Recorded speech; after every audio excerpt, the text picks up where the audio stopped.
Welcome to brighter brain academy YouTube channel. நம்ம mental எபிலிட்டியில் another type of problems என்ன பார்க்க போகிறோம்னாக்கா ஜாமெட்ரிக்கல் ஃபிகர் கம்ப்ளீஷன்.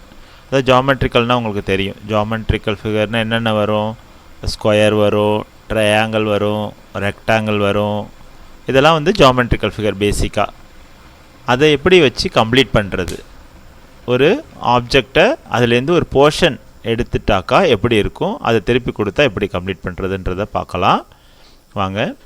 ஃபஸ்ட்டு கொடுத்துருக்காங்க பார்த்தீங்களா, ஒரு கொஸ்டின் ஃபிகர் ஒன்று இருக்கும், அதுக்கு ஆன்சர் ஃபிகர் இருக்கும். அந்த கொஸ்டின் ஃபிகர் ஒரு இன்கம்ப்ளீட் ஃபிகர், அதாவது ஒரு போர்ஷன் அதில் இருக்காது. அந்த போர்ஷனை எது ஆன்சர் ஃபிகரோட மேட்ச் ஆகுதோ அதான் ஜாமெட்ரிக்கல் ஃபிகர் கம்ப்ளீஷன். இதுதான் சிம்பிள். இப்போ கொஸ்டின் ஃபிகர் பார்த்தீங்கன்னாக்கா தெரியுது உங்களுக்கு, ஒரு ஆப்ஜெக்ட் கொடுத்துருக்காங்க, அதில் ஒரு போர்ஷன் இல்லை. இந்த போர்ஷன் எந்த போர்ஷன், அதாவது கட் பண்ணி இந்த போர்ஷனை வச்சாக்கா இந்த ஃபிகர் கம்ப்ளீட் ஆகணும் அப்படின்னு பார்த்தீங்கன்னாக்கா, இதில் என்ன இல்லை அப்படின்னு பார்த்தீங்கன்னாக்கா, இது ஒரு ஸ்கொயராக இருக்குது, இல்லை 3 பார்ட் இருக்குது கரெக்டாக. அது 4ஆக பிரித்தோன்னாக்கா 3 பார்ட் இருக்குது, ஒரு பார்ட் இல்லை. அது எதுவாக இருக்கும் அப்படின்னு பார்த்தீங்கன்னாக்கா, ஸ்கொயரை 4ஆக டிவைட் பண்ணால் திருப்பி ஸ்கொயர் தான் வரும், நமக்கு தெரியும் இல்லையா. அதே மாதிரி நம்ம மேட்ச் பண்ணி பார்த்தோன்னாக்கா ஆன்சர் 1. ஆன்சர் 1 எடுத்து நம்ம அதில் கம்ப்ளீட் பண்ணாக்கா ஜாமெட்ரிக்கல் ஃபிகர் கம்ப்ளீட் ஆகிடும். அடுத்தது இருக்குது, இப்போ பாருங்கள், அது ஒரு ஜிக்ஸாக் அப்படின்னு சொல்லுவாங்களா, ஏற்ற இறக்கமான ஒரு ஆப்ஜெக்ட் கொடுத்துருக்காங்க. இது வந்து ஒரு ட்ரையாங்கிள் இருக்குது. இதில் வந்து இந்த ஃபிகரில் எதை கொண்டு போய் அப்படியே மேட்ச் பண்ணுனாக்கா இந்த ஃபிகர் கம்ப்ளீட் ஃபிகராக திருப்பி ஒரு ரெக்டாங்கிள் மாதிரி கம்ப்ளீட் ஃபிகராக வரும் அப்படின்னு பார்த்தீங்கன்னாக்கா, 2 எடுத்து பார்த்தீங்கன்னாக்கா அதில் வேரியேஷன்ஸ் எப்படி இருக்குதுன்னு பார்த்தீங்கன்னாக்கா ஜிக்ஸாக் வேறு மாதிரி இருக்குது. 3 எடுத்து பார்த்தீங்கன்னா அதில் ஷார்ப் எட்ஜி வந்திருக்கு. அடுத்தது 4 எடுத்து பார்த்தீங்கன்னா அதுவும் லைக் 2 மாதிரியே இருக்குது, பீக் போயிருக்கு. இப்போது ஆன்சர் 1 எடுத்து பார்ப்போம். 1 எடுத்து பார்த்தோன்னாக்கா அது பர்ஃபெக்டாக மேட்ச் ஆகும். ஒவ்வொரு ஃபேஸும் அதில் போயிட்டு அப்படியே போய் என்ன பண்ணுது, மேட்ச் ஆகுது. அதனால் ஆன்சர் 1. இதை பாருங்கள், திருப்பி ஒரு ஸ்கொயர் மாதிரியான வடிவம், ஒரே ஒரு ஆப்ஜெக்ட் உள்ளே என்ன பண்ணியிருக்காங்க, இந்த ஆப்ஜெக்டில் கட் பண்ணி எடுத்திருக்காங்க. எந்த போர்ஷனாக எடுத்துகிட்டு போய் வச்சா இது கம்ப்ளீட் ஆகுது அப்படின்னு பார்த்தீங்கன்னாக்கா, அதே மாதிரி பார்ட் இருக்குது நம்பர் 1ல், அதை எடுத்து போனாக்கா மேட்ச் ஆகாது. நம்பர் 2 வரும், இப்படி தான் வருமோ அப்படின்னு பார்ப்போம், அதுவும் மேட்ச் ஆகலை.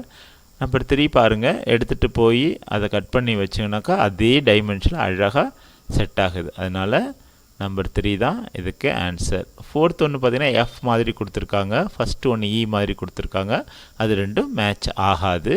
So answer 3.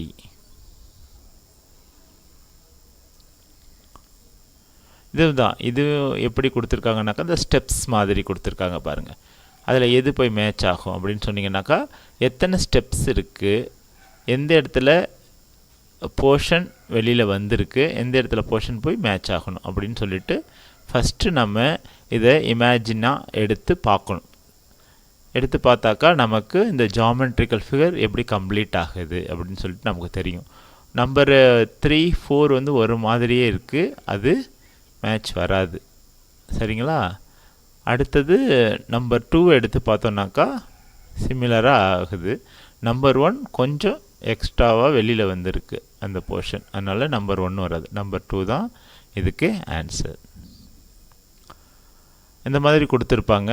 இதை பார்த்தீங்கன்னாவே தெரியும் உங்களுக்கு, இந்த எம் மாதிரி கொடுத்துருக்காங்க இல்லையா, அப்படின்னாக்கா கீழே அதுக்கு இணையான அந்த கட் போர்ஷன் இருக்கிறத கொண்டு வந்து நம்ம என்ன பண்ணணும், இதுக்கு நம்ம ஜாயின் பண்ணணும். அப்படி ஜாயின் பண்ணாக்கா எது வருது அப்படின்னு சொல்லிட்டு பார்த்தோன்னாக்கா அதே மாதிரி உள்ளதுக்கு எப்படி இருக்குது அப்படின்னு பார்த்தீங்கன்னாக்கா ஆன்சர் 2 தான் மேட்ச் ஆகும். எல்லாமே ஒரு ஸ்கொயர் ஒரு ரெக்டாங்கிளை கம்ப்ளீட் பண்ணுற மாதிரி தான் கொடுத்துருப்பாங்க, இல்லைனா சர்க்கிள் மாதிரி கூட கொடுத்துருக்கலாம். இந்த இடத்துலையும் பார்த்தீங்கன்னா இதை கம்ப்ளீட் பண்ணிங்கன்னாக்கா ஒரு ரெக்டாங்கிள் ஆப்போசிட்டில் உள்ள லைனோட டைமென்ஷன் ஒன்றாவும் இருக்கிறது ரெக்டாங்கிள். அதை எடுத்து பார்த்தீங்கன்னாக்கா இதில் டைரெக்டாக நீங்களே சொல்லிவிடுவீங்க இது எது கரெக்டாக வரும் அப்படின்னு சொல்லிட்டு. நம்பர் 1 தான் கரெக்டான ஆன்சர். இது பார்த்தீங்கன்னா சர்க்கிள் சொன்னேன் இல்லையா, இப்போ சர்க்கிள் வந்திருக்கு பாருங்கள். சர்க்கிளில் ஒரு போர்ஷன் மட்டும் எடுத்திருக்காங்க. உங்களுக்கு டவுட் வரும், 1 வருமானம் 1 எடுத்து வச்சிங்கனாக்கா ஒரு பார்ட் கம்ப்ளீட் ஆகும், ஒரு பார்ட்டாக இன்கம்ப்ளீட்டாக இருக்கும். லைக் 1ம் 3ம் ஒரே மாதிரி இருக்குது. 2ம் 4ல் தான் நமக்கு டவுட் வரும். 2ஆ 4 அப்படின்னு பார்த்தீங்கன்னா இதை எடுத்து பார்த்தீங்கன்னாக்கா இந்த டைமென்ஷனில் சைடில் கொடுத்துருக்காங்க இல்லையா, அதோட அளவும் இங்கே விடுபட்டிருக்கு. அதாவது நமக்கு ஜாயின் பண்ணக்கூடிய அளவும் ஒரே மாதிரி இருக்கும். அதனால ஆன்சர் 2ஆ 4ஆன்னு பார்த்தீங்கன்னாக்கா 4 வந்து சின்ன சைஸில் இருக்கிறதுனால அது வந்து இருக்காது, ஆன்சராக இருக்காது. நம்பர் 2 தான் ஆன்சர். இங்கே ஒரு செமி சர்க்கிள் கொடுத்துருக்காங்க. அதில் சில அப்ஸ் அண்ட் டவுன்ஸு, அதில் ஒரு செமி சர்க்கிள்லாம் கொடுத்துருக்காங்க. இதை எடுத்து மேட்ச் பண்ணி பார்த்தோம்னாக்கா டைரெக்டாக நம்ம go to the answer figure. 1 வராது, 3 வராது, 4 சிமிலர்லி வராது. அப்போனா ஆன்சர் 2 தான். எடுத்து மேட்ச் பண்ணி பார்த்தா கரெக்டான ஆன்சராக இருக்கும். அடுத்து பாருங்கள், இது ஒரு ஸ்கொயர் தான். ஸ்கொயர் டைப்பில் கேர்வ்டாக கட் பண்ணியிருக்காங்க. கேர்வ்டு லைனும் ஒரு ஹரிசாண்டல் லைனும் இருக்குது. அந்த கேர்வ்டு எப்படி வருதுனாக்கா ஃபஸ்ட்டில் உள்ளது மேக்ஸ்ட் ஆகுன்ற மாதிரி இருக்கும். பட் அந்த கட் பண்ணியிருக்க லைனு திருப்பி ஒரு நெக் மாதிரி கொடுத்துருக்காங்க, அது வராது. செகண்டில் உள்ளது ஸ்ட்ரைட்டாகவே லைனாக வந்திருக்கு, வெர்டிக்கல் லைனாக வந்திருக்கு. தேர்டு உள்ளது பர்ஃபெக்டாக மேட்ச் ஆகும். அதனால் ஆன்சர் 3. இப்போது நம்ம ஜாமெட்ரிக்கல் ஃபிகர் கம்ப்ளீஷன் பார்த்தோம். சேனலை சப்ஸ்கிரைப் பண்ணுங்கள், தொடர்ந்து பாருங்கள். தேங்க்யூ.